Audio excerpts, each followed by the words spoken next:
আলহামদুলিল্লাহ রাব্বিল আলামিন ওয়াসসালাতু ওয়াসসালামু আলা আশরাফিল আমবিয়া ওয়া সাইয়্যিদিল মুরসালিন নবিয়িনা মুহাম্মদ ওয়া আলা আলিহি ওয়া আসহাবিহি আজমাইন।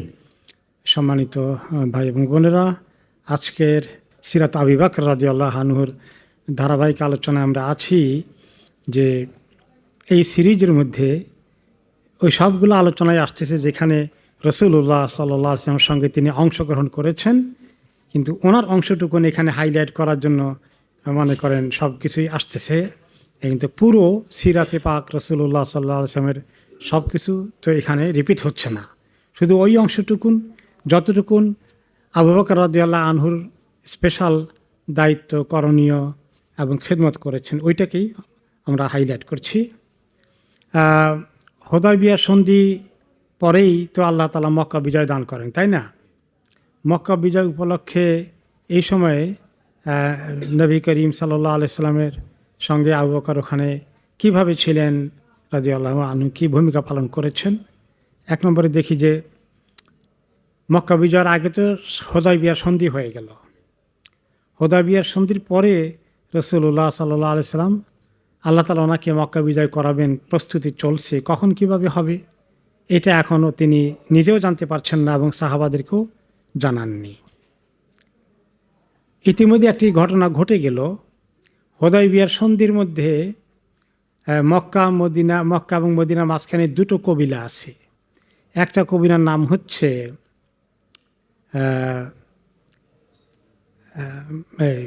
কবিরাতে দুইটা কবিলা, একটা নাম হচ্ছে বনি বকর, আরেকটার নাম হচ্ছে খোজা। এরা দুইটাই অমুসলিম পুরো কবিলা। এখন যখন রাসূলুল্লাহ সাল্লাল্লাহু আলাইহি ওয়াসাল্লামের মদিনার রাষ্ট্র এবং মক্কার কুরাইশের মধ্যে সন্ধি হয়, তখন কথা ছিল যে আমরা অধিকার দেব বাকি কবিলাগুলো যার পক্ষে তাদের পক্ষে যাবে, যারা এই পক্ষে যাবে। এখানে তারা সারা আরব কবিলাদেরকে আশেপাশে, বিশেষ করে মক্কা মদিনার, তাদের এই সুযোগ ছিল যে কোনো কবিলা যদি আমাদের কবিলার সঙ্গে মিত্রতা হয় তাহলে তাদেরকে তোমরা অ্যাটাক করতে পারবা না, তাহলে আমাদেরকে অ্যাটাক করা হয়ে গেল। উভয় পক্ষই রাজি হয়েছে। ওকে, খোজার আগে যারা ছিল বনি বকর বলল যে আমরা কুরাইশদের সঙ্গে মিত্র হব, আর তাদের প্রতিবেশী খোজা কবিলা বলল যে আমরা মদিনার মুহাম্মদ সাল্লাল্লাহু আলাইহি ওয়াসাল্লামের রাষ্ট্রের সঙ্গে তাদের সঙ্গে মৈত্রী স্থাপন করব। তো এখন তারা করে ফেলল চুক্তি করার পরে এখন যদি মক্কার বিত্রকে আক্রমণ করে রাসূলুল্লাহ সাল্লাল্লাহু আলাইহি ওয়াসাল্লাম, তাহলে মক্কা লোকেরা এগিয়ে আসবে রাসূলুল্লাহ সাল্লাল্লাহু আলাইহি ওয়াসাল্লামের বিরুদ্ধে যুদ্ধ করতে। আর কুরাইশদের যে মিত্র ছিল তারা খোজা, তাদেরকে যদি আক্রমণ করে মক্কার লোকেরা, তাহলে রাসূলুল্লাহ সাল্লাল্লাহু আলাইহি ওয়াসাল্লাম মনে করতে হবে যে আমার বিরুদ্ধে যুদ্ধ করেছে, আমি যেতে হবে তাদের পক্ষে যুদ্ধ করার জন্যে। এই চুক্তি তারা স্থাপন করে ফেললো, তারা এটা মানছে। কিন্তু হঠাৎ করে বনি বকর, ওকে, যারা কুরাইশদের মিত্র ছিল, একদিন গভীর রাতে তারা আক্রমণ করে বসলো খোজা কবিলাকে, যেটা রাসূলুল্লাহ সাল্লাল্লাহু আলাইহি ওয়াসাল্লাম মদিনার গোত্র যারা, এবং তারা ওখানে অনেক মেসাকার করলো। সেখানে কুরাইশদের কেউ বলল যে না, আমরা যে চুক্তি করেছি মুহাম্মদের সাথে, এখন আমাদের তার মিত্রকে আক্রমণ করি, তাহলে তো মুহাম্মদ আসবে আমাদের সঙ্গে যুদ্ধ করতে সাল্লাল্লাহু আলাইহি সাল্লাম। তোরা বলেছেন রাতের বেলা হবে তো টের পাবে না, মনে করবে যে আমরা যাই নাই, ওরাই করে ফেলেছে। তো এটা তারা হঠাৎ করে আক্রমণ করে তাদের অনেক ক্ষতিগ্রস্ত করে। পরে রাসূলুল্লাহ সাল্লাল্লাহু আলাইহি সাল্লামের গোত্র খোজা লোকেরা মদিনায় চলে গেলেন, গিয়ে বললেন, তখন তো আর টেলিফোন নাই, একদিনেও আসা যায় না, কয়েকদিন লেগেছে, গিয়ে বললেন যে আমাদের শত্রু পক্ষ আমাদের প্রতি আক্রমণ করেছে, আমাদের যথেষ্ট রক্তপাত করেছে, আপনাদের সঙ্গে যে আমার চুক্তি অনুযায়ী এখন আপনারা আমাদেরকে সাহায্য করতে এগিয়ে আসতে হবে। তো এই কথা যখন বলল নবী করিম সাল্লাল্লাহু আলাইহি ওয়াসাল্লামের সঙ্গে দেখা করতে গিয়ে, তখন তিনি বললেন নুসরাত আমর ইবনে সালেম। আমর ইবনে সালেম ছিল খোজা কবিলার লিডার। তাকে তিনি বললেন যে আমর ইবনে সালেম, তোমাকে আমরা সাহায্য করব, কথা দিলাম ইনশাআল্লাহ। এবং এই কথাটা নিয়েই তিনি সিদ্ধান্ত নিচ্ছেন, আল্লাহর পক্ষ থেকে সিগন্যাল আসতেছে, রাসূলুল্লাহ সাল্লাল্লাহু আলাইহি ওয়াসাল্লাম এখন প্রস্তুতি নিচ্ছেন মক্কা দখল করার জন্যে। তাদের বিরুদ্ধে যুদ্ধ করবেন বা তাদের দেশকে বিনা রক্তপাতেই দখল করবেন। তিনি রক্তপাত চান না, আল্লাহ তাআলা সেভাবে ওনাকে প্রস্তুতি দিচ্ছেন। তো কিন্তু তিনি এই কথাটা কাউকে বলছেন না, শুধুমাত্র উনি নিজে মনের ভিতরে এখন রেখেছেন। কারণ এই জন্য রাসূলুল্লাহ সাল্লাল্লাহু আলাইহি সাল্লাম বলেন নাই যে যদি কোনো খবর পাস হয়ে যায় তাহলে মক্কার লোকেরা যুদ্ধের জন্য কি করবে, প্রস্তুতি নেবে। তিনি চান না কোনো রক্তপাত করতে। এমনভাবে যাবেন হঠাৎ করে মক্কা দখল হয়ে যাবে, কোনো রক্তপাত হওয়া দরকার নাই। এই জন্য অত্যন্ত গোপন তিনি রেখেছেন। তো ইতিমধ্যেই নবী করিম সাল্লাল্লাহু আলাইহি ওয়াসাল্লাম তো প্রস্তুতি নিচ্ছেন, জানতে দেন নাই, কিন্তু মক্কার লিডার আবু সুফিয়ানের খবর হয়ে গেছে। যে খবর তো পাস হয়ে যাবে কোনো রকমে, যে আমরা সহ রাতের অন্ধকারে মোহাম্মদের মিত্র পক্ষের কবিলাকে আক্রমণ করেছি। মোহাম্মদ কি বসে থাকবে? খোজা কবিলা নিশ্চয়ই তার সঙ্গে যোগাযোগ করবে। সেই জন্য পরিস্থিতিকে কন্ট্রোল করার জন্য আবু সুফিয়ান মক্কা থেকে মদিনায় পৌঁছে গেলেন আলাপ আলোচনার জন্যে। এসে বলেন, ইয়া মোহাম্মদ উসদুদিল আকদ, মোহাম্মদ ওয়াজিদ নাফিল মুদ্দা, যে আমাদের সঙ্গে আপনাদের চুক্তি হয়েছে, চুক্তি কিন্তু আমরা আরও মজবুত করতে চাই এবং আমরা চুক্তিকে আরও বর্ধিত করতে চাই আরও কয়েক বছরের জন্যে। বুঝলেন? মনে করছেন যে রাসূলুল্লাহ সাল্লাল্লাহু আলাইহি ওয়াসাল্লাম এখনও কিছু জানেন না, তাড়াতাড়ি চলে আসছে, চুক্তি আবার নবায়ন করবে আরও দীর্ঘ সময়ের জন্যে। তো নবী করিম সাল্লাল্লাহু আলাইহি ওয়াসাল্লাম তাকে জিজ্ঞেস করলেন, ওয়ালিদালিকা কাদিমতা, তো এই জন্যই আপনি আসছেন নাকি, নাকি অন্য কিছু আছে? হাল কানা মিন হাদাথিন কাবলাকুম, যে তো কেবালাকুম মিন কেবালিকুম, তোমাদের পক্ষ থেকে চুক্তি লঙ্ঘন করার কোনো কাজকর্ম হয়েছে কিনা? ফাকাল মাআযাল্লাহ নাহনু আলা আহদিনা ওয়া সুলহিনা ইলা ইয়াউমিল হুদায়বিয়া লা নুগাইয়ির ওয়া লা নুবাদদিল। আউযু বিল্লাহ, আমরা তো যে চুক্তি করছি চুক্তিকে আমরা শক্তভাবে ধারণ করছি, এর একটিও কোনো আমরা লঙ্ঘন করি নাই কিছু। নবী করিম সাল্লাল্লাহু আলাইহি ওয়াসাল্লাম, আল্লাহ তাআলা তো ওনাকে খবর দিয়েছেন, তিনি কিছু বললেন না, জানতে দিলেন না তাকে, তিনি জানছেন। কারণ তিনি যদি খবর দিন, তিনি জেনেছেন, তাহলে তো ওরা প্রস্তুতি নেবে যুদ্ধের জন্যে। তো কিন্তু তেমন কিছু তাকে সাড়া দিলেন না, বললেন না, জানতেও দিলেন না। বললেন আচ্ছা ঠিক আছে, দেখা যাক, এখন তো চলুক এভাবে। তো এখন সুবিধা করতে না পেরে আবু সুফিয়ান গেলে এবার আবু বকর রাদিয়াল্লাহু আনহুর কাছে। ওই কথা আবু বকর রাদিয়াল্লাহু আনহুর ভূমিকা এখন আসছে। বলেন যে, আবু বকর, আমি তো ওনার সঙ্গে দেখা করেছি, আমরা চুক্তি বাড়াতে চেয়েছি এবং আমরা এটাকে নবায়ন করতে চাই, আরও বর্ধিত করতে চাই। তো সেই হিসাবে ওনার সঙ্গে কথা বলার তো তিনি তেমন বেশি সাড়া দিলেন না। তো আপনি একটু আসেন, আমাদেরকে চুক্তিটা সহযোগিতা করেন, কিভাবে আরও বর্ধিত করা যায়। তখন তিনি বলেন, জেওয়ারি রাসূলুল্লাহ সাল্লাল্লাহু আলাইহি ওয়াসাল্লাম, আমার তো একমাত্র আশ্রয় হচ্ছেন বা আমার একমাত্র লিডার হচ্ছেন তো রাসূলুল্লাহ সাল্লাল্লাহু আলাইহি ওয়াসাল্লাম। উনি যদি চুক্তি বর্ধন করেন তো অসুবিধা নাই, আর উনি যদি তোমাদের বিরুদ্ধে যুদ্ধ করার সিদ্ধান্ত নেন, ওয়াল্লাহি লা ওয়াজাদতু যুররা তুকাতিলুকুম লা আনতুহা আলাইকুম, আর যদি দেখি যে চুক্তি লঙ্ঘন করেছ অথবা তোমরা এমন কিছু করেছো যেটা তোমাদের বিরুদ্ধে যুদ্ধ করা দরকার, একটা পিঁপড়াও যদি তোমাদের বিরুদ্ধে যুদ্ধ করে, আমি সেই পিঁপড়াকেও সাহায্য করব। কি মনে করছো? এতে বোঝা গেল যে আবু সুফিয়ান যে আসছিল, যে ওনাকে ধরে, কারণ উনি ওনার সবচেয়ে কাছের মানুষ, যদি তিনি সুপারিশ করেন তার রাসূলুল্লাহ সাল্লাল্লাহু আলাইহি ওয়াসাল্লাম চুক্তি নবায়ন করবেন, বর্ধন করবেন ইত্যাদি। এরপরে আসলো, এখন আবু বকর রাদিয়াল্লাহু আনহু বুঝতে পারছেন না যে রাসূলুল্লাহ সাল্লাল্লাহু আলাইহি ওয়াসাল্লামের মাইন্ডে কী আছে। তিনি আসলেন আয়েশা রাদিয়াল্লাহু আনহার ঘরে, যে আয়েশা জানেন কিনা কিছু রাদিয়াল্লাহু আনহা। এসে তখন ঘরে যখন ঢুকলেন, রাসূলুল্লাহ সাল্লাল্লাহু আলাইহি ওয়াসাল্লাম ছিলেন না। তিনি এই সময় গম বাছাবাছি করতেছেন, ওকে, মানে কতগুলো গম নিয়ে কিছুতে লাইন করতেছেন। কিন্তু আসলে নবী করিম সাল্লাল্লাহু আলাইহি ওয়াসাল্লাম আয়েশা রাদিয়াল্লাহু আনহাকে ইশারা দিয়েছেন, কিন্তু বলে দিয়েছেন খবরদার কাউকে বলতে পারবে না। তা আবু বকর রাদিয়াল্লাহু আনহু জিজ্ঞেস করলেন, ইয়া বুনাইয়া লিমা তাসনাঈনি হাদা তাআম, যে ওই আসলে গমকে ছাতু বানানো আরব দেশের একটা নিয়ম ছিল, সে কারণ সব জায়গায় রুটি তো বানাতে পারবে না। সফরের সময় অনেক সময় তারা ছাতু নিয়ে যেতেন। গমের ছাতুর কথা মনে আছে? দেশের ছোটকালে আমরা কেউ কেউ খেয়েছি, অনেকে বোধহয় খাননি। গমকে ফ্রাই করে ভাজি করে গুঁড়া করে, এটা একটা মানে উইটাবিক্সের মতো পাউডারের মতো চালের গুঁড়ার মতো হয়ে যায়, পানি দিয়ে ভিজে খাওয়া যায়। এটা মানে অলরেডি কুকড ফুডের মতো আর কি। তোমার যে তুমি এটা বানাচ্ছ কেন? ওইগুলো সফরের সময় মানুষ বানায় নর্মালি, সাথে করে নিয়ে যায়। ফেসা কাতার আয়সা রাদিয়াল্লাহু আনহা চুপ, কোনো অ্যান্সার দিচ্ছেন না।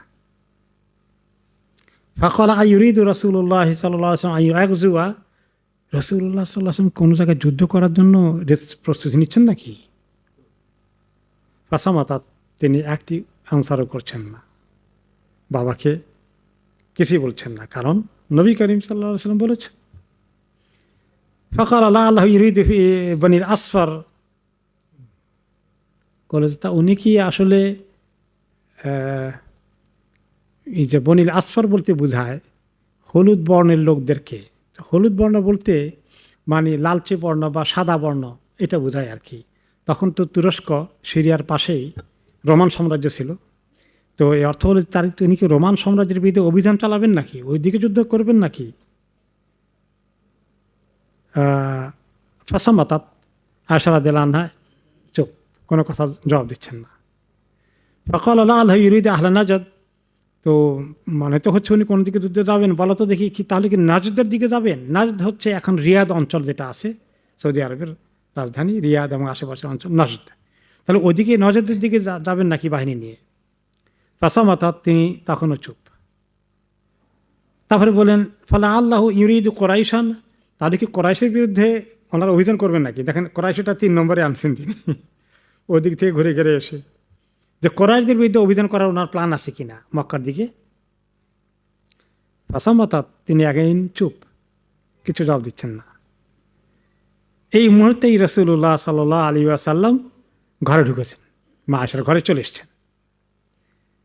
তো সালাম কালাম পরে আবু বকর সিদ্দিক রাদিয়াল্লাহু আনহু বললেন, ইয়া রাসূলুল্লাহ আতুরিদান তাখরুজা মাখরাজান, তো আপনি কি কোনো দিকে অভিযান করার সিদ্ধান্ত নিয়েছেন, যুদ্ধ অভিযান পরিচালনা করতে? ক্বালা নাআম, তিনি বলছেন হ্যাঁ। ক্বালা লাআল্লাকা তুরিদু বনিল আসফার, তাহলে কি এই রোমানদের বিরুদ্ধে যুদ্ধ করবেন? ক্বালা লা, না। আতুরিদু আহলা নাজদ, নজদবাসীর বিরুদ্ধে যুদ্ধ ঘোষণা করবেন? লা, না। ফলা আল্লাহকে তুরিদু কোরাইশান, তাহলে কি কোরাইশদের বিরুদ্ধে আপনার অভিযান চলবে দিস টাইম? ক্বালা নাআম, তিনি এবার বলেন যে হ্যাঁ। ক্বালা আবু বকর, ইয়া রাসূলুল্লাহ আলাইসা বাইনাকা ওয়া বাইনাহুম মুদ্দা, এই যে চুক্তি যে করা আছে, চুক্তিতে এখনো শেষ হয় নাই, এখনো তো মেয়াদ নবায়ন না করলেও আগেরটা এখনো তো কিছু সময় আছে। ক্বালা আলাম ইয়াবলুগকা মা সানাউ বানি কাব, আপনি শুনেন নাই বনি কাব মানে কোরাইশদের গোষ্ঠীরা আমাদের মিত্র খোজাকে যে হামলা করেছে, খবর আপনি পান নাই? আবু বকর রাদিয়াল্লাহু আনহু এবার বুঝে ফেলেছেন, তিনি আর কথা বাড়ালেন না। এবং তিনি তখন চিন্তা করলেন যে ঠিক আছে, ওনাকে উনি যেহেতু বলতেছেন না, আর আমি আর জিজ্ঞাসা করবো না, ঠিক হবে না, বেয়াদবি হবে। তিনি গোপন রাখতে চেয়েছেন, গোপন থাকুক। কিন্তু ভিতরে ভিতরে আবু বকর রাদিয়াল্লাহু আনহু রেডি হয়ে যাচ্ছেন যে হয়তো সহজে হুকুম দেবেন বের হওয়ার জন্যে। এবং অবশ্যই নবী করিম সাল্লাল্লাহু আলাইহি সাল্লাম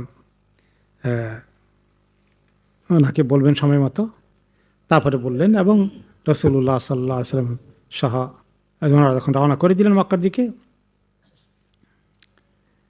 এবং মক্কায় প্রায় ঢুকে পড়েছেন। ঢুকে পড়া অবস্থায় দেখলেন যে মহিলাদের যখন ঘোড়া ঢুকছে মক্কার দিকে, মক্কা শহরের দিকে, যে বাহিনী রাসূলুল্লাহ সাল্লাল্লাহু আলাইহি ওয়াসাল্লাম আসছে, কিন্তু বাহিনীর অগ্রভাগে কোন দল থাকবে? ঘোড়সওয়ার যারা, ঘোড়া তো সবচেয়ে বেশি দ্রুতগামী। তারপরে মনে করেন উট সওয়ার যারা, এরপরে পায়ে দল যারা, তারা যাবে। তো ঘোড়া যখন চলছে তখন ঘোড়া ঘরের ভিতরে ঢুকে যায় কি না, মহিলারা হঠাৎ করে এই বাহিনী দেখে তো চমকিত হয়ে উঠেছে, তারা কাপড় দিয়ে ঘোড়াকে একটু দাবড়িয়ে দিচ্ছে তাদের ঘর বাড়িতে যেন না ঢুকে, এভাবে করে। কারা আসলো কেন, তারা আতঙ্কিত আছে। তখন নবী করিম সাল্লাল্লাহু আলাইহি সাল্লাম, ওনার তো পাশেই আছেন আবু বকর রাদিয়াল্লাহু আনহু, তিনি আবু বকর রাদিয়াল্লাহু আনহুর দিকে তাকিয়ে বললেন, আবু বকর, তোমার মনে পড়ে হাসান যে কবিতা বলছিল? হাসান ইবনে সাবিত রাদিয়াল্লাহু আনহু নবী করিম সাল্লাল্লাহু আলাইহি সাল্লামের সভাকবি, এবং তিনি মুসলমানদের পক্ষ থেকে কবিতার জেহাদে তিনি কবিতা লিখছেন। যে হাসান এই আমাদের এই মক্কা আগমনকে নিয়ে কিভাবে আল্লাহ তাআলা মক্কা আমাদেরকে আনবেন, সে কিন্তু কবিতায় কিছু একটা সে বলে ফেলেছে। তোমার মনে পড়ে সেটা? তা আবু বকর রাদিয়াল্লাহু আনহু তো অনেক বড় সাহিত্যিক মানুষ, তিনি কবিতা মুখস্থ করে ফেলছেন অলরেডি। বললেন যে হ্যাঁ, আদিম না খাইলানা ইনলাম তারাউহা তুসিরু নাকা মাউইদুহা কেদাউ। ওকে, যেতে সেটা ঠিকই বলছে, হে মক্কাবাসী, আমাদের ঘোড়াগুলো হারিয়ে যাবে, লুপ্ত হয়ে যাবে, ধ্বংস হয়ে যাবে যদি না দেখো যে সেগুলো তোমাদের শহরে প্রবেশ করেছে, তাদের পদযাত্রায় তোমাদের শহরে ধুলা উঠছে, এবং সেই সময়টা হবে কোনখান দিয়ে ঢুকবো জানো? কেদা এলাকা দিয়ে ঢুকবো, যেটা এখন কোদাই বলে। তার মানে বলো যে আমাদের ঘোড়াগুলো অবশ্যই তোমাদের এখানে ঢুকবে, তোমাদেরকে আমরা বিজয় করবো একদিন। তিনি অ্যাডভান্স এগুলো কবিতার আকারে কবিতার যুদ্ধের মধ্যে বলেছেন, বেশ আগে, কয়েক বছর আগে। ইউবারিন আল আসিন্নাতা মুসইবাতিন। ওকে, এবং তারা দৌড়বে এবং আমাদের যে ঘোড়াগুলি এত তীব্র বেগে যাবে তোমরা খবরই পাবে না, টেরই পাবে না। তীরের আগার মধ্যে যেভাবে ছুঁড়ে দিলে তীরের আগা যেভাবে দ্রুত গতিতে যায়, আমাদের ঘোড়া একদিন দ্রুত গতিতে তোমাদের ওখানে পৌঁছে যাবে। আল আকতাফেল আসালু দেমাউ, এবং তারা সেখানে সেই যে তীর বর্ষা নিয়ে আমরা যাব, সেগুলা অনেক পিপাসর্ত থাকবে, মানে তোমাদের রক্ত খাওয়ার জন্য আমাদের তীরগুলো ছুটবে তোমাদের দিকে। এগুলো কবিতার যুদ্ধ আর কি। এই যে মিডিয়ার যুদ্ধ হয় না, যুদ্ধের আগে, মিডিয়ার যুদ্ধে বেশ আগেই হাসান রাদিয়াল্লাহু আনহু এগুলো লিখে আরও কুরাইশদেরকে ভীত সন্ত্রস্ত করতে চেয়েছেন। মিডিয়া তো তাই করে। তারপরে বললেন তাদাল্লু জিয়াদুনা মুতামাত্তিরাতিন, আমাদের ঘোড়াগুলো যে কত দ্রুত গতিতে তোমাদের ওখানে পৌঁছে যাবে তোমরা দেখবে না, টারি পাবে না। তুলাত্তে মুহুন্না বিলখমরের নেশাও, তোমাদের বাড়িঘরের পাশে দিয়ে যখন যাবে মহিলারা ভয়ে ঘোড়াকে এমনি করে কাপড় দিয়ে করে দিলে ঘোড়া একটু ভয় পায়, সেভাবে তারা সরিয়ে দিয়ে নিজেদের আত্মরক্ষা করবে তোমাদের মহিলাগুলো। ওই দিন তোমাদের সামনে আসছে অচিরেই। তো এই আবু বকর রাদিয়াল্লাহু আনহু কবিতা পড়ে ওনাকে শোনাই দিলেন যে এই কবিতা ছিল। তখন রাসূলুল্লাহ সাল্লাল্লাহু আলাইহি ওয়াসাল্লাম বললেন, আবু বকর তো ওনার পাশেই, ওনার সহকারী, বললেন যে উদখুলুহা মিন হাইথু ক্বালা হাসান, হাসান যেখান দিয়ে ঢুকতে বলেছে সেখান দিয়েই ঢুকো, কুদাই এলাকা দিয়ে ঢুকো, তাহলে সেখান দিয়ে আমাদের জন্য সুবিধা হবে। এরপরে তো এখানে একটা রোল আমরা পেলাম যে আবু বকর রাদিয়াল্লাহু আনহু ওনার পাশেই ছিলেন এবং তিনি ওনার সঙ্গেই একসঙ্গেই ঢুকেছেন। এরপরে আমরা দেখি যে পরবর্তী পর্যায়ে মক্কা তো বিজয় হয়ে গেল, কাহিনী আমরা শুনবো না, এটা আমরা সিরাতে পাকে শুনেছি। শুধু আবু বকর রাদিয়াল্লাহু আনহুর রোলটা এখানে নিলাম যে তিনি কীভাবে রাসূলুল্লাহ সাল্লাল্লাহু আলাইহি ওয়াসাল্লামের সঙ্গে মক্কা প্রবেশের সময় পর্যন্ত এবং এই ঢুকলেন, বিজয় হলো। পরবর্তী পর্যায়ে তায়েফের যুদ্ধে, কারণ এই চ্যাপ্টারে আলোচনা হচ্ছে যে কোন কোন যুদ্ধে কিভাবে আবু বকর রাদিয়াল্লাহু আনহু রাসূলুল্লাহ সাল্লাল্লাহু আলাইহি ওয়াসাল্লামের পাশে অংশগ্রহণ করেছেন, কি ভূমিকা রেখেছেন, তাই না? এই চ্যাপ্টারে, এই অধ্যায়ে এই আলোচনা হচ্ছে। তো তিনি যখন হুনাইনের যুদ্ধে বিজয় লাভ করলেন এবং অনেক গনিমত মাল পেলেন তায়েফের ওখানে, গনিমত মালগুলো বন্টন করলেন। তিনি কাদেরকে বেশি দিয়েছিলেন? যারা মুসলিম এবং যারা মুসলিমও না, কিন্তু তায়েফবাসীর বিরুদ্ধে কুফরি কাফের হালতে রাসূলুল্লাহ সাল্লাল্লাহু আলাইহি ওয়াসাল্লামের সঙ্গে জয়েন করে ওনার সৈন্যবাহিনীতে যোগ দিয়েছেন, এরকমদেরকেও তিনি গনিমতের মাল বেশি করে দিয়েছেন। মদিনা সাহাবীদেরকে তো কিছুই দেন নাই, মনে আছে না? তাদেরকে বলছেন তোমরা তো আল্লাহ নবীকে নিয়ে যাবো, এগুলো মক্কা আল্লাহদেরকে দাও। যারা কেবল ইসলামে ঢুকছে, আবু সুফিয়ান তার গোষ্ঠী সহ, আর অমুসলিম যারা এখন ইসলাম কবুল করে নাই, আর গনিমতের মাল বেশি করে দিয়ে তাদেরকে ইসলামের আগে ঢুকাই, এবারে তোমরা স্যাক্রিফাইস করো। তো সেখানে তিনি সবাইকে গনিমতের মাল বন্টন করে দিয়েছেন। তার মধ্যে একটা কবি ছিল আব্বাস ইবনে মিরদাস, সেও কাফেরদের পক্ষ থেকে আসছিল যুদ্ধ করতে মুহাম্মদ সাল্লাল্লাহু আলাইহি ওয়াসাল্লামের পক্ষে। তো তখন তাকেও তিনি কিছু গনিমত মাল দিয়েছেন। তাকে দিয়েছেন যে সেটা বড় দুই লিডার রয়াইনা এবং আকরা, এই দুইজনের তুলনায় অনেক কম। ওরা কবিলার লিডার ছিল বিদায় বেশি দিয়েছেন। আর এই যার কথা বললাম আব্বাস ইবনে মিরদাস, এ হলো কবিদের আবার খুব দাম আছে তখন আরব সমাজে। কবিরা মানুষকে এদিকে ওদিকে নিয়ে যেতে উৎসাহিত করতে অনেক রোল প্লে করে। তো সে দেখলো যে তাকে এত কম দিয়েছে, তার খুব অসন্তুষ্টি এসে গেল। সে কবিতা লিখলো, কবিতা পড়ে তখন শোনালো যে ফাসবাহ নাহবি ও নাহবাল আবিদে বাইনা ওয়াইনা ওয়াল আকরায়, আমাদেরকে কি দিল, ওয়াইনা আকরাকে যা দিয়েছে সে তুলনায় তো কিছুই না, বা এই দুজনের মাঝখানে আমাকে এত কম দিয়েছে। পরবর্তী পর্যায়ে রাসূলুল্লাহ সাল্লাল্লাহু আলাইহি ওয়াসাল্লাম বললেন তার কবিতা শুনে, কারণ কবিতার আরও দেশে এমন প্রভাব ছিল এবং কবিরা উল্টে গেলে আরেক মুশকিল। তখন তিনি কি করলেন যে এ ধাবু বিহি ফাক্তাহু আন্নী লিসানা, আচ্ছা ইয়া করো। আবু বকর রাদিয়াল্লাহু আনহু বাকিদেরকে বললেন যা ওরে আরও কিছু দিয়ে দাও, আমার এই ব্যাপারে উল্টাপাল্টা কবিতা লেখা থেকে তার জিব্বা কাটো মানে যে তার জিব্বা থামাও, দাও কিছু তার আর দিয়ে দাও। ফাআতু হাত্তা রাদিয়া, তোকে আরও দিয়ে দিলেন কিছু, সে এবার খুশি হয়ে গেল।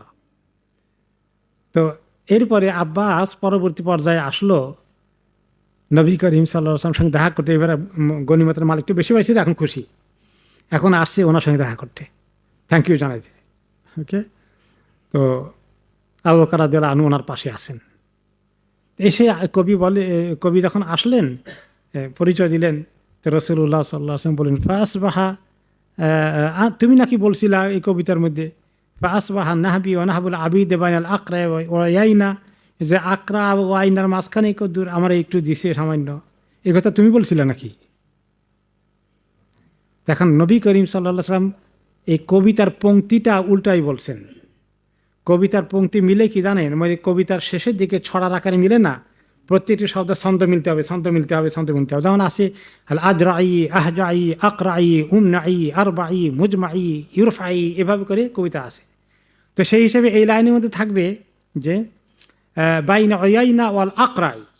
তো রাসূলুল্লাহ সাল্লাম বললেন উল্টায়া, তুমি না বলছো আকরাই বাইনা ওয়াইনা, বাইনা আকরাই ওয়া ওয়াইনা, এটা বলছিলা? তো আবু বকর রাদিয়াল্লাহু আনহু হেসে বললেন ইয়া রাসূলুল্লাহ, নাহবুল আবিদ বাইনাল আকরাই ওয়াইন, আপনি তো উল্টা বলছেন, এভাবে কবিতা ছন্দের সঙ্গে মিলার কথা। তো রাসূলুল্লাহ সাল্লাল্লাহু আলাইহি ওয়াসাল্লাম বলেন হুমা ওয়াহিদ, আরে দুইটা তো একই কথা, কি হয়েছে ব্যাস কুমার? তো এখন কবিতা তো মিলল না। রাসূলুল্লাহ সাল্লাল্লাহু আলাইহি ওয়াসাল্লাম বলে বললেন ঠিক আছে, দুইটা একই কথা। তখন আবু বকর রাদিয়াল্লাহু আনহু মন্তব্য করলেন আশহাদু আন্নাকা কামা ক্বালা আল্লাহু তাআলা, আমি সাক্ষ্য দিচ্ছি আল্লাহ ঠিকই বলছেন আপনার ব্যাপারে। সেটা কি? ওমা আল্লামনাহু শি'রা, আমি তো তাকে কবিতা শিখাই নাই। ওমা ইয়ামবাগি লাহু, তার কবিতা শেখার দরকারও নাই, কবিতার মধ্যে তার ঢুকারও দরকার নেই, এটা তার সাবজেক্ট না। ইন হুয়া ইল্লা যিকরুন ওয়া কুরআনুম মুবিন, এটা তো হলো শুধুমাত্র আল্লাহর কাছ থেকে নসিহত এবং সুস্পষ্ট কোরআন, উনি কবিতা নিয়ে ব্যস্ত থাকবেন কেন? তা আবু বকর রাদিয়াল্লাহু আনহু ওনাকে বললেন যে কারণ উনি তো অনেক কবিতা মুখস্থ করেছিলেন। আবু বকর রাদিয়াল্লাহু আনহু, আমরা আলোচনা শুনছি আগে, তাই না? উনি অনেক কবিতা এবং আরবদের ইতিহাস, যুদ্ধের ইতিহাস সব কিছু ওনার ছিল। এবং আরবদের যারা এই আরও শিক্ষা দীক্ষা গ্রহণ করতে চায়, ইন্টালেকচুয়ালি অগ্রসর হতে চায়, তারা নিয়মিত ইসলাম কবুলের আগে আবু বকর রাদিয়াল্লাহু আনহুর বাড়িতে এই সাহিত্য আসরে বসতো। কাজে উনি খুব এক্সপার্ট। উনি রাসূলুল্লাহ সাল্লাল্লাহু আলাইহি ওয়াসাল্লাম যখন কারেকশন করে দেন, তিনি বলেন আর রাখো, কবিতা ছন্দ দিয়ে কী হবে, দুইটা তো একই কথা। তো তখন আবু বকর রাদিয়াল্লাহু আনহু বললেন যে আল্লাহ ঠিকই বলছেন, আল্লাহ বলতে আপনার কবিতার ভিতরে বেশি ঢুকাবেন না। ওকে, তো যাই হোক ওনার এখানে একটা রোল যা আসলো যে কীভাবে তিনি নবী করিম সাল্লাল্লাহু আলাইহি ওয়াসাল্লামের সঙ্গে তাইফের যুদ্ধে ছিলেন পাশাপাশি। এরপরে তাইফের এই যুদ্ধে তো অনেক লম্বা 2 পর্যায়ে যুদ্ধ হয়েছে। এক পর্যায়ে হুনাইনে বিজয় হলো, প্রথমে পরাজয় তারপরে বিজয়, সেটা যখন কন্ট্রোল হয়ে গেল, এরপরে আরও উপরে পাহাড়ি এলাকায় যখন ওনারা অবরোধ করলেন যে গোষ্ঠীকে, আরেকটি কবিলাকে, ওইটা তো সহজে আর বিজয় করতে পারলেন না।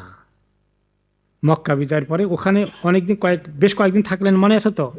থাকতে থাকতে মুসলমানদের অনেক ক্ষয়ক্ষতি হয়ে গেল, কারণ তারা উপরে উঠে আসে, ওখান থেকে তীর ছুঁড়ে মুসলমানরা একটু আগাইতে গেলেই, উঁচুর দিকে উঠতে গেলেই তীরের শিকার হয়ে মারা যায়। এক পর্যায়ে রাসূলুল্লাহ সাল্লাল্লাহু আলাইহি ওয়াসাল্লাম প্রত্যাহার করলেন, আর আগালেন না ওই অংশ, তাদের কাফেরদের হাতেই থাকলো, তিনি মদিনায় চলে গেলেন। কিন্তু পরবর্তী পর্যায়ে আল্লাহ তাআলা তাদেরকে হেদায়েত দেয় এবং তারা তাদের কবিলার লিডাররা সহ গিয়ে বেশ পরে গিয়ে মদিনা ওনার হাতে ইসলাম কবুল করে ফেলে, তাই না? তো সেই ঘটনাটা আসছে যে ওই যে তাইফে অনেকে শহীদ হয়, তার মধ্যে যে শহীদ হয়েছে আবু বকর রাদিয়াল্লাহু আনহুর ছেলে, জওয়ান ছেলে আব্দুল্লাহ ইবনে আবি বকরও শাহাদাত বরণ করেন। শাহাদাত ওই সময় হয় না, বরঞ্চ তার একটা তীর তাকে এমনভাবে আঘাত করে তিনি আহত হন মারাত্মকভাবে। আহত তীর নিয়ে তিনি শেষ পর্যন্ত মদিনায় আসেন। বহুদিন তিনি এই আহত অবস্থায় কাতরান এবং বেঁচেছিলেন। নবী করিম সাল্লাল্লাহু আলাইহি ওয়াসাল্লামের ইন্তিকালের পরে এই আব্দুল্লাহ ইবনে আবু বকর শাহাদাত গ্রহণ করেন, মানে তার শাহাদাত অর্জন হয়, অর্থাৎ তিনি ইন্তেকাল করেন।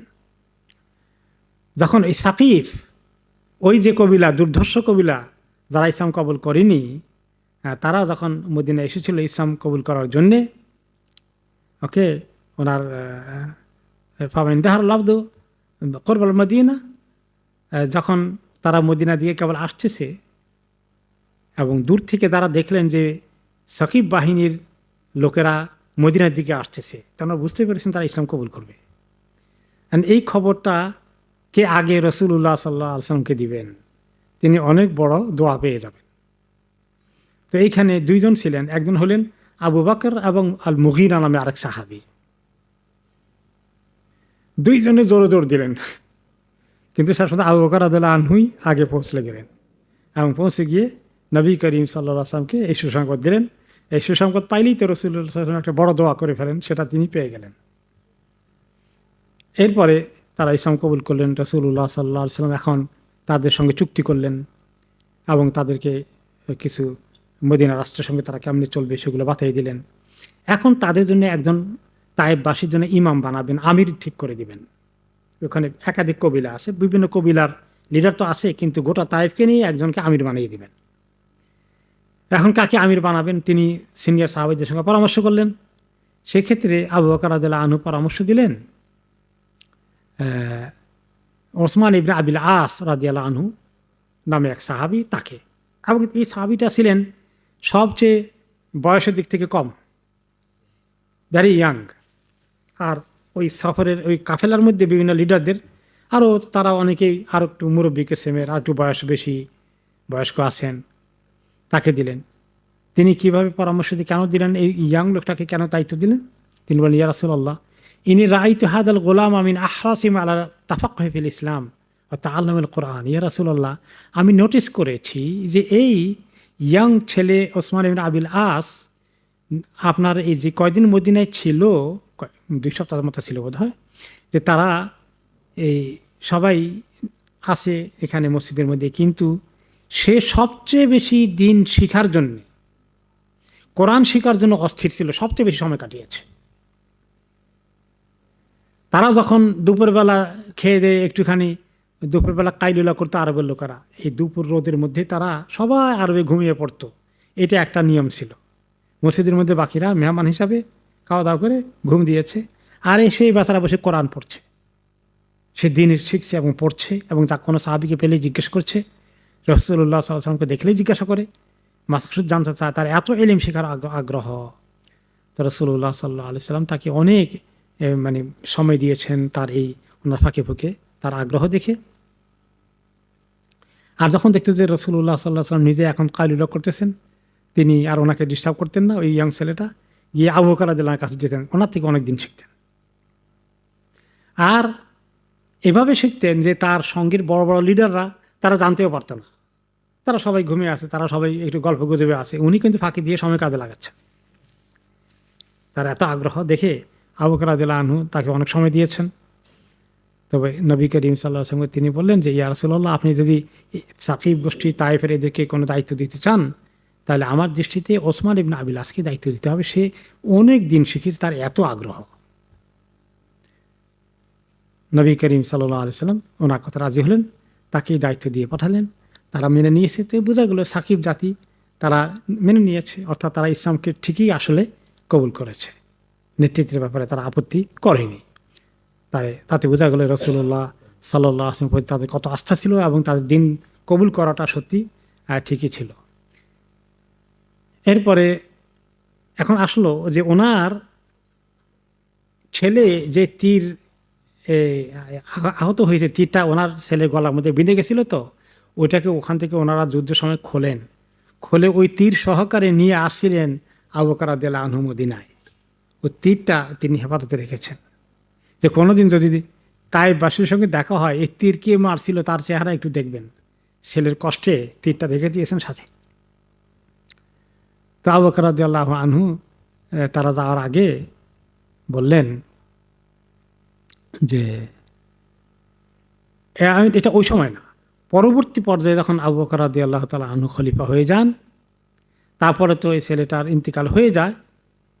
এরপরে তিনি তখন বলেছিলেন রাসূলুল্লাহ সাল্লাল্লাহু আলাইহি ওয়াসাল্লাম ইন্তেকালের 40 দিন পরে এই আবদুল্লাহ ইবনে আবু বকরের ইন্তেকাল হয়, শাহাদত হয় এই আঘাতের কারণে, আহত হওয়ার কারণে। তো আবু বকর রাদিয়াল্লাহু আনহু তীরটা রেখে দিয়েছেন, ওই সময় আলাদা করে রেখে দিয়েছিলেন। তখন তিনি ওই কাফেলার লোকদেরকে জিজ্ঞেস করলেন, হাল ইয়ারিফু হাযা সাহাম মিনকুম আহাদ, এই তীরটা তোমরা কেউ চিনো নাকি, কার তীর ছিল এটা? তো সাঈদ ইবনে উবাইদ নামে তাদের ওই কাফেলার মধ্যে সাকিফের তাইফের একজন ছিল, সে বলল বনি আদলান গোত্রের সে, হাযা সাহমুন আনা বারাইতুহু ওয়া রাসাতুহু ওয়া আকাবতুহু ওয়া আনা রামাইতু বিহি, এই তীরটাকে আমি ঠিক করেছি, এর পিছনে আমি পর লাগিয়েছি, কারণ তীরের পিছন দিয়ে তীর ছোঁড়ার সময় তারা কী করতো, পাখির পর, লম্বা পর দিত, তাতে করে তীরটা উড়ে যেত আরও বেশি গতিতে, যে এই পর আমি লাগিয়েছি, এটাকে আমি ধার করেছি, এটাকে আমি হিট করেছিলাম। হিট যে কোথায় করছে সে তো আর জানে না। তো আবু বকর রাদিয়াল্লাহু আনহু বললেন, ফাইন হাযা সাহমু আল্লাযী কাতালা আব্দুল্লাহ ইবনে আবি বকর, তো এই তীরটাই জানো তুমি, এই তীরটাই আমার ছেলে আবদুল্লাহকে দুনিয়া থেকে বিদায় করে দিল। এখন তার থেকে প্রতিশোধ নেবেন নাকি তিনি, কষ্ট প্রকাশ করবেন কিনা তিনি? বরঞ্চ কষ্ট থাকা সত্ত্বেও তিনি বললেন কি, আলহামদুলিল্লাহ ইল্লাযী আকরামাহু বিয়াদিক, সে আল্লাহর প্রশংসা যার হাতে আল্লাহ তাআলা তোমাকে আজকে সম্মানিত করেছেন। ওয়ালাম ইউহিনকা বিয়াদিহি, যে তুমি তাকে হত্যা করেছ, হত্যা করার পরে তুমি আজকে সম্মানিত হলে, সম্মানিত হওয়ার সুযোগ পেলে তুমি, সে আল্লাহর প্রশংসা যে আল্লাহ তোমাকে এত বড় অপরাধ করার পরেও আজকে তোমাকে সম্মানের আসনে আসীন করেছেন, কারণ তুমি আজকে দিন পেয়ে গেছো, আল্লাহর মুমিন বান্দা হয়ে গেছো।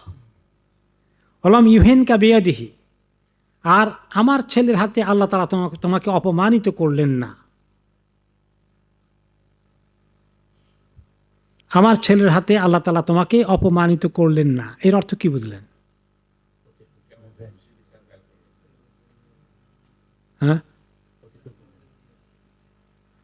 আমার ছেলে যদি তোমাকে কতল করে মেরে ফেলতো তাহলে তোমার কি হতো, তুমি কি হিসাবে মরতা?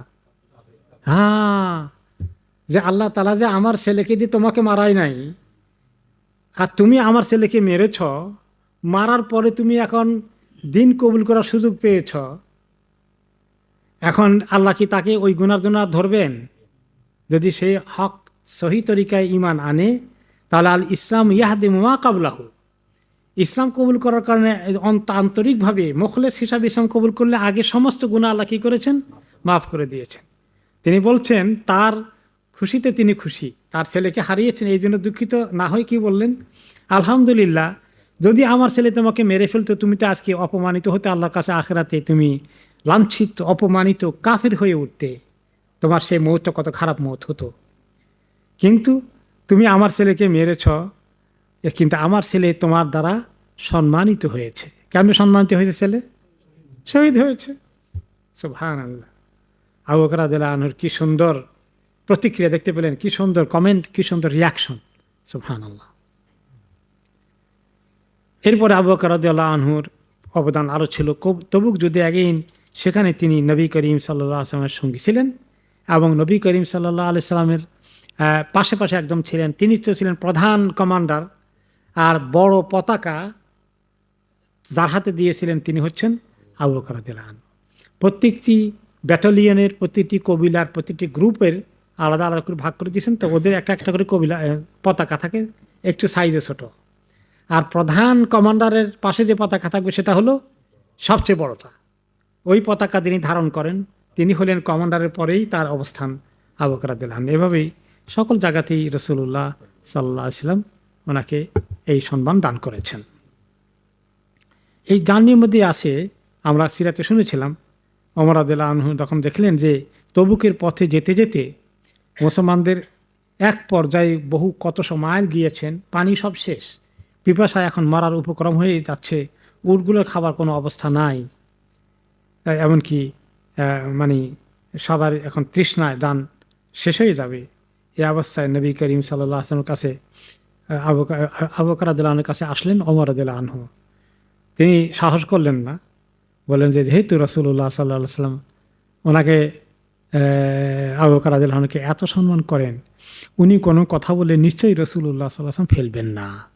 আমি ওমর বললে কি জানি তিনি না রাখেন কি না, কারণ তিনি তো বোঝেন ওমর রাদিয়াল্লাহু আনহু, ওনার থেকে আবু বকর রাদিয়াল্লাহু আনহুর শান অনেক বেশি। তো বললেন আবু বকর রাদিয়াল্লাহু আনহু, আপনি এক কাজ করেন না, আমাদের তো সব মানুষ এখন তো অবস্থা কাহিল, আর তো চলতে পারবে না, পানি তো খুব দরকার। তো রাসূলুল্লাহ সাল্লাল্লাহু আলাইহি সাল্লাম তো নিজেও জানেন যে পানি তো দরকার আছে, কিন্তু তিনি দোয়া করেন না কেন? একটু ঠেকলেই সব আল্লাহ খালি দিয়ে দাও, সব ঠিক করে দাও, একটু পরীক্ষায় কষ্ট করব না, একটু ধৈর্য ধরবো না, দিনের জন্য কষ্ট করবো না, সব আল্লাহ আরামসে দিনের কাজ করি, সব ঠিক করে দেন। খালি দিনের জন্য যদি আল্লাহ তাআলা কিছু কোরবানি নেয়, কোরবানি করতে হবে। তিনি সাহাবীদেরকে এই সংগ্রাম, এই অধ্যবসায়, এই কষ্ট, এই কোরবানি শিখাচ্ছেন।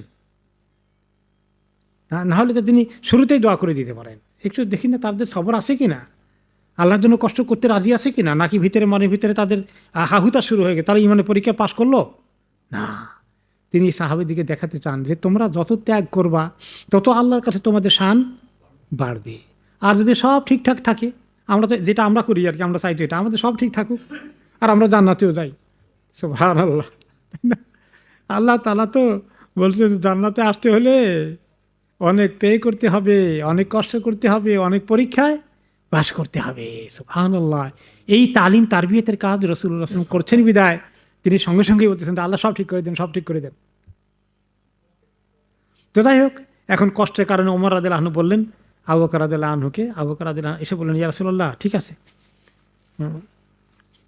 ইয়া রাসূলুল্লাহ ইন্নাল্লাহা ক্বাদ আওয়াদাকা ফি দুআই খাইরান, আল্লাহ তাআলা তো আপনার দোয়া কি সবসময় ভালো রেসপন্ড করেন, এর আপনার এই কনফিডেন্স আশা করি আছে। ফাদুল্লাহ, একটু আল্লাহকে দোয়া করেন না, আমাদের লোকজনের পানিতে অনেক কষ্ট হয়ে যাচ্ছে। তো রাসূলুল্লাহ সাল্লাল্লাহু আলাইহি ওয়াসাল্লাম বললেন আতুহিব্বু যালিকা, কি আপনি এটা চান নাকি? সত্যি করলে খুশি হবেন না? খুব চান আপনারা? বলে নাম ইয়া রাসূলুল্লাহ, একটু দোয়া করেন। ফারাফা ইয়াদাইহি, তিনি আল্লাহর কাছে হাত তুললেন, দোয়া করলেন। যে হাত তুলে দোয়া করা সুন্নাত না? সুন্নাত। দোয়া করলেন এবং কিছুক্ষণের মধ্যেই আল্লাহ তাআলা এমন বৃষ্টি দিলেন, একদম মুষলধারায় বৃষ্টি, একেবারে সবাই তাড়াতাড়ি করে তাদের যা কিছু ছিল, বিভিন্ন রকমের ভাণ্ড, চামড়ার মশক টসক যা কিছু পাত্র আছে সঙ্গে সঙ্গে ভর্তি করে ফেললেন। এবং আলহামদুলিল্লাহ অল্প সময়ের ভিতরে এমন মুষলধারা বৃষ্টি আসলো যে আলহামদুলিল্লাহ সব ভর্তি করে দিলেন। তারপরে পানি টানে নিয়ে ওনারা পানি খেয়ে আরামসে সামনের দিকে গিয়ে একটু গেলেন, গিয়ে দেখেন যে আল্লাহ সব জমিন শুকনা, শুধু ওনাদের এই এলাকার উপরেই বৃষ্টি পড়েছিল, আল্লাহ তাআলা এইভাবে দিয়েছে। আর তার চতুর্পাশে সব একদম যে মরুভূমি সেই মরুভূমি আছে। এরপরে আমরা তো ঘটনা জানি যে তিনি যখন তবুকের যুদ্ধে রাসূলুল্লাহ সাল্লাল্লাহু আলাইহি ওয়াসাল্লাম আবেদন করলেন দান করার জন্য, ওমর রাদিয়াল্লাহু আনহু কী করলেন যে সবসময় তো আবু বকর রাদিয়াল্লাহু আনহু বেশি করে দান করেন, আজকে আমি দেখি আল্লাহ যদি আমাকে তৌফিক দেন একটু আবু বকর রাদিয়াল্লাহু আনহুকে বিট করা যায় কি না। অর্ধেক নিয়ে আসলেন, কদ্দুর আনছ? ইয়া রাসূলুল্লাহ অর্ধেক নিয়ে আসছে। মা আবকাইতা লি আহলিকা, আপনার পরিবারের জন্য কদ্দুর রাখছেন? অর্ধেক রাখছি, বাকি অর্ধেক নিয়ে আসছি। আবু বকর রাদিয়াল্লাহু তাআলা আনহু পুরোটাই নিয়ে আসলেন, এসে কি বললেন? মা আবকাইতা লি আহলিকা, আবু বকর কি রাখছেন পরিবারের জন্য? মা আবকাইতু লি আহলিক, আবকাইতা লি আহলিক, ক্বালা আবকাইতু লাহুমুল্লাহ ওয়া রাসূলাহ, আল্লাহ এবং তার রাসূলকে রেখে আসছি। তো ওমর রাদিয়াল্লাহু আনহু বলেন, ফাকুলতু লা উসাবিকুকা ইলা শাইইন আবাদান, আমি আর কোনোদিন আপনার সঙ্গে কোনো বিষয়ে প্রতিযোগিতা করব না। এখন প্রতিযোগিতা, এইরকম প্রতিযোগিতা জায়েজ আছে কিনা, যে উনি যদি দেয় 50 টাকা আমি দেবো 100 টাকা, এটা কি জায়েজ হইতে পারে না হইতে পারে না?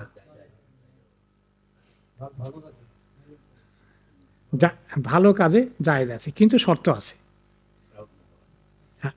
এখলাসের সাথে, যে আমার নাম কাম বড় হয়ে যাবে তা না, যে আমি সবচেয়ে বড় মর্যাদার আল্লাহর কাছ থেকে পাবো, সবচেয়ে বড় দামটা আমি দিতে চাই, অমুকে দিয়েছে এত আলহামদুলিল্লাহ আমি খুশি হয়েছে, আমি তার চেয়ে বড়টা দিয়ে আল্লাহ আরও সন্তুষ্টি অর্জন করব, এই নিয়ত জায়েজ আছে। কিন্তু যদি নাম কুড়ানোর নিয়ত করে প্রতিযোগিতা, তাহলে নাম ফুটানোর জন্য করে, তাহলে হবে না, তাহলে জায়েজ নেই, তাহলে ক্ষতি হয়ে যাবে। এগুলো একটা। 2 নম্বর আসলো যে আল্লাহ এবং তার রাসূলকে রেখে আসছি, এটা এই কথার মধ্যে আবার শিরক হয়ে যাবে কিনা? মা আবকাইতু লাহুমুল্লাহ ওয়া রাসূলা, এখানে আকীদার মধ্যে তিনি এটা মিন করেননি যে আমার পরিবারকে আল্লাহও দেখবেন আল্লাহ রাসূলও দেখবেন, এটা না। আল্লাহ তাআলাই তো রিজিকের মালিক। আবু বকর রাদিয়াল্লাহু আনহু এই ব্যাপারে কোনো সন্দেহ আছে? রাসূলুল্লাহ সাল্লাল্লাহু আলাইহি ওয়াসাল্লাম রিজিকের মধ্যে একটু অংশগ্রহণ করবেন আল্লাহর সাথে দেওয়ার ক্ষেত্রে, এটাকে তিনি বিশ্বাস করেন না? সমস্ত শুধু আল্লাহর কাছে, আবকাইতুল্লাহ, আল্লাহর কাছে তাওয়াক্কুল করে আসে, কথা বললে তো হয়ে যায়। তো সেটা হচ্ছে যে দেখেন, এখানে ওনার আকীদা ওইটাই যে আল্লাহ তাআলাই একমাত্র দেখভাল করবেন, কিন্তু রাসূলুল্লাহ সাল্লাল্লাহু আলাইহি ওয়াসাল্লাম জীবদ্দশায় আছেন, প্রয়োজন পড়তে উনি দোয়া করতে পারবেন, লাগলে আমাদের অসুবিধা হয়ে গেলে, হ্যাঁ উনি দোয়া করলে তো কাজ হয়ে যাবে। ওইটা আবার এখন আমাদের জমানায় আনতে পারবো কিনা, যে আমার জন্য আল্লাহও আছে, এত বড় একজন শেখ আছেন, এত বড় হুজুর আছেন, এত বড় বুজুর্গ আছেন, এই দুজন আছেন, কাজে আমার আর চিন্তার কারণ নেই, এরকম বলা যাবে? শিরক হয়ে যাবে। রাসূলুল্লাহ সাল্লাল্লাহু আলাইহি ওয়াসাল্লামের জীবদ্দশা আল্লাহ তাআলা যেহেতু ওনার দোয়া কবুল করবেন, যদি কোনো অসুবিধা হয় তাহলে এই কথা কনসিডারেবল। কিন্তু আমার আপনার এই জামানায় ওনার পরে আবু বকর রাদিয়াল্লাহু আনহুর জন্য ওমর রাদিয়াল্লাহু আনহুকে কেউ বলতে পারবে না যে আবু বকর আছেন, আল্লাহ আছেন, না, তাহলে তো শিরক হয়ে যাবে। রাসূলুল্লাহ সাল্লাল্লাহু আলাইহি ওয়াসাল্লামের শান আলাদা, এখানে তিনি শিরক বোঝানোর জন্য করেননি।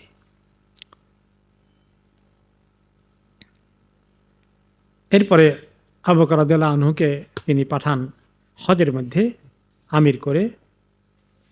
রাসূলুল্লাহ সাল্লাল্লাহু আলাইহি ওয়াসাল্লাম হিজরি 10ম বছরে হজ করছিলেন, তাই না? 9ম বছরে হজ করলেন। যে হজ পাঠানোর, এই হজের মধ্যে তিনি পাঠালেন আবু বকর রাদিয়াল্লাহু আনহুকে আমিরুল হজ করে।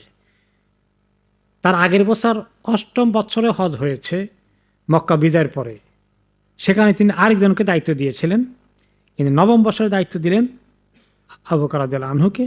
এবং তিনি কেন যাবেন না, আবু বকর রাদিয়াল্লাহু আনহুকে তিনি বুঝাই বললেন যে আপনি যান। প্রথম বছর 8ম হিজরিতে দায়িত্ব দিয়েছিলেন এক সাহাবীকে, তার নাম হলো আত্তাব ইবনে উসাইদ। তখন হজের মধ্যে মক্কা বিজয় হয়ে গেলেও কাফির মুশরিকরা তাদের তরিকা হজ করত, আর মুসলমানরা মুসলমানদের তরিকায় হজ করত। 9ম বৎসরে তখনও মক্কায় কাফিরদের আসা নিষিদ্ধ হওয়ার আয়াত নাজিল হয়নি। তখন তিনি আবু বকর রাদিয়াল্লাহু আনহুকে পাঠালেন হজের আমির করে। আবু বকর রাদিয়াল্লাহু আনহু বললেন, ইয়া রাসূলুল্লাহ, আপনি যাবেন না, আমাকে দায়িত্ব দিচ্ছেন কেন? তখন তিনি বললেন, ইন্নাহু ইয়াহদুরুল বাইতা ওরাতুন মুশরিকুন ইয়াতুফুন আল বিল বাইত, এখনো পর্যন্ত মক্কায় তাওয়াফ করতে আসে মুশরিকরা, কেউ কেউ নগ্ন হয়ে তাওয়াফ করে, একদম ল্যাংটা হয়ে তাওয়াফ করে। এটাই তারা জাহিলি জামানায় করতো। তাদের সবচেয়ে ফজিলত তাওয়াফ হচ্ছে সব কাপড় খুলে ফেলা। তবে আল্লাহ তাআলার কাছে যে আমি আল্লাহ ভাই ভিতরে বাইরে কিছু ঢাকলাম না, সব সাফ করে দিলাম আপনার কাছে, তাদের উল্টাপাল্টা বুঝ আর কি। এই হলে এটা হলে তাওয়াফের ফজিলত বেড়ে যায় তাদের কাছে। তাদের বাজে অন্যায় শিরক কুফরির আকীদার অংশ যে খালি একদম কাপড় চাপড় খুলে তাওয়াফ করা। যে এখনও তারা আসবে, মুশরিকরা আসবে, শিরক করবে বিভিন্ন জায়গায়। ফালা উহিব্বুনা হুজ্জা হাত্তা লা ইয়াকুনা যালিক, যতক্ষণ পর্যন্ত আল্লাহ তার শিরক থেকে সাফ রাগ করছেন, আমি হজ করতে যাব না, আপনি যান। তিনি গেলেন। তারপরে কিছুক্ষণ পর তিনি জুলহুলাইফা এলাকা, যেখানে মদিনার মিকাত, ওখানে প্রায় পৌঁছে গেছেন। পরের দিন বেশ পরে আলী রাদিয়াল্লাহু আনহুকে পাঠালেন রাসূলুল্লাহ সাল্লাল্লাহু আলাইহি ওয়াসাল্লামকে, ওনার উট আল কাসওয়া মধ্যে বসিয়ে দিয়ে আলী রাদিয়াল্লাহু আনহুকে পাঠালেন। আলী রাদিয়াল্লাহু আনহু দ্রুত গতিতে গিয়ে জয়েন করলেন, আবু বকর রাদিয়াল্লাহু আনহুকে দেখলেন। দেখার পরে তো আবু বকর রাদিয়াল্লাহু আনহু বললেন, আচ্ছা আপনাকে কি ব্যাপার, রাসূলুল্লাহ সাল্লাল্লাহু আলাইহি ওয়াসাল্লাম আমাকে পাঠিয়েছেন আপনার কাছে এখানে আসতে, হজ কাফেলায় জয়েন করতে। ক্বালা লাহু আমিরুন আম মা'মুর, আপনাকে আমির করে পাঠিয়েছেন না আমার আন্ডারে এই কাজ থাকার জন্য পাঠিয়েছেন? বুঝতে পারছেন তো? ক্বালা বাল মা'মুর, না আপনার আন্ডারেই, আপনার অনুগত হয়ে আমাকে পাঠানো হয়েছে, আমাকে বিশেষ দায়িত্ব দেওয়া হয়েছে। সেটা কি? যে সেটা হচ্ছে মক্কার মধ্যে আল্লাহ তাআলা যে নিষেধাজ্ঞা করে দিয়েছেন, যে এই সূরা বারার মধ্যে যেটা আসছে, যে এখন থেকে মক্কায় আর আগামীতে কোনো লোক কুফর শিরক আকীদা নিয়ে ঢুকতে পারবে না। শুধু যারা আল্লাহর প্রতি ঈমান আনবে, সহিহ তরিকায় ইসলামে প্রবেশ করবে, তারাই একমাত্র মক্কার হারামের ভিতরে প্রবেশ করতে অ্যালাউড আছে, আর বাকিরা কারো কোনো অনুমতি নেই। এই আয়াতের নাজিল হওয়ার পর থেকে আগামী বছর থেকে আর কি এইভাবে হজ করতে আসতে পারবে না। কোনো কাফির মুশরিক আর হজ করতে পারবে না, নগ্ন অবস্থা হজ করতে পারবে না। তিনি বলে দিলেন, 4টি জিনিস অ্যানাউন্স করে দিলেন। লা ইয়াদখুলুল জান্নাতা ইল্লা মুমিন, লা ইয়াদখুলুল মুমিন ছাড়া কেউ জান্নাতে প্রবেশ করবে না, এটাও অ্যানাউন্স করেন। আলী রাদিয়াল্লাহু আনহু বলে দিলেন, ওয়ালা ইয়াতুফু বিল বাইতি উরিয়ান, আল্লাহর ঘরে কোনো নগ্ন লোক তাওয়াফ করতে আসতে পারবে না। ওমান কানা বাইনাহু ওয়া বাইনা রাসূলিল্লাহি আহদুন ফাআহদুহু ইলা মুদ্দাতিহি, আর যে সমস্ত মুশরিক কবিলার সাথে রাসূলুল্লাহ সাল্লাল্লাহু আলাইহি ওয়াসাল্লামের মদিনা রাষ্ট্রের চুক্তি ছিল যে এতদিন পর্যন্ত আমাদের সঙ্গে যুদ্ধ আক্রমণ কেউ কারো প্রতি সীমা লঙ্ঘন করবো না, যতদিন পর্যন্ত এই মেয়াদ ঠিক করা আছে, মেয়াদ উত্তীর্ণ হয়ে গেলে এইটাকে আর রিনিউ করা হবে না, তখন থেকে আর তোমরা কেউ ইসলাম কবুল না করলে তোমরা আমাদের শত্রুপক্ষ হয়ে যাবা। ওয়ালা ইয়াহুজ্জু বাদাল আমি মুশরিক, এখন থেকে এই বছর পর আগামী বছর থেকে কোনো মুশরিক আর হজ করতে আসতে পারবে না। এখন কথা হলো যে এটার জন্য তিনি আলী রাদিয়াল্লাহু আনহুকে কেন পাঠালেন?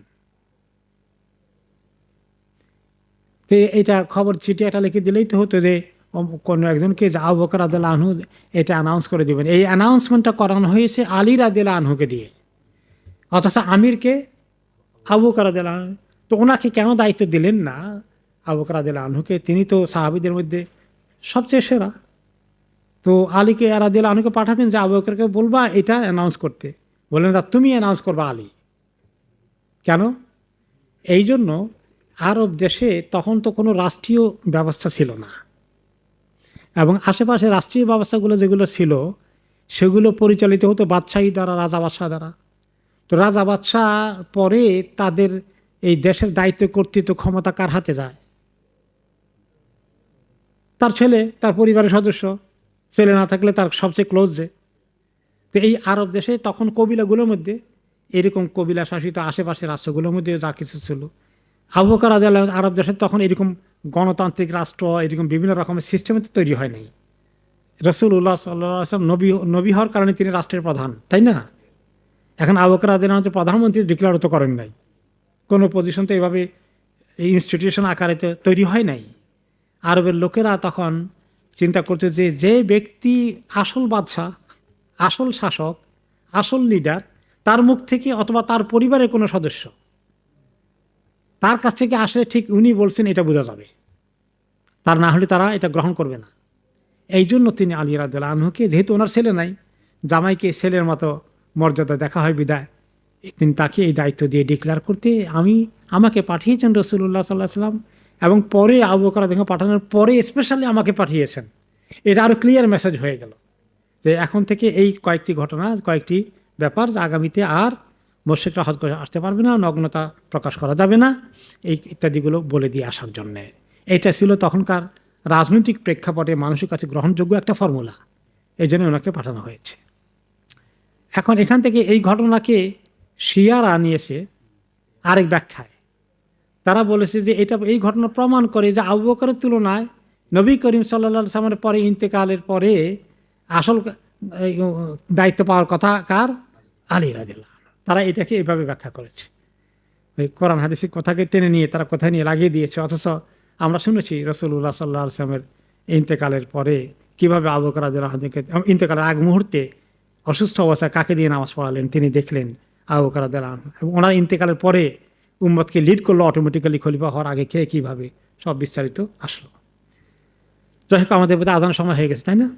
তো আল্লাহ রাব্বুল আলামিন আমাদেরকে যে আবু বকর রাদিয়াল্লাহু আনহু জিন্দেগি থেকে শুনলাম, আজকে বেশ কয়েকটা শিক্ষায় আমরা পেলাম, সেগুলোকে আমাদের মনে রাখার তৌফিক দান করুন, এবং আল্লাহ তাআলা আমাদেরকে সাহাবীদের তরিকায়, সাহাবীদের মতো তাদের কথাগুলোকে আমরা সেভাবে, তারা যেভাবে নবী করিম সাল্লাল্লাহু আলাইহি ওয়াসাল্লাম আনুগত্য করেছিলেন, আমাদেরকে আল্লাহ তাআলা এই স্পিরিট দান করুন, আমরা যেন ইসলামকে সেভাবে গ্রহণ করি। বিল্লাহি তৌফিক।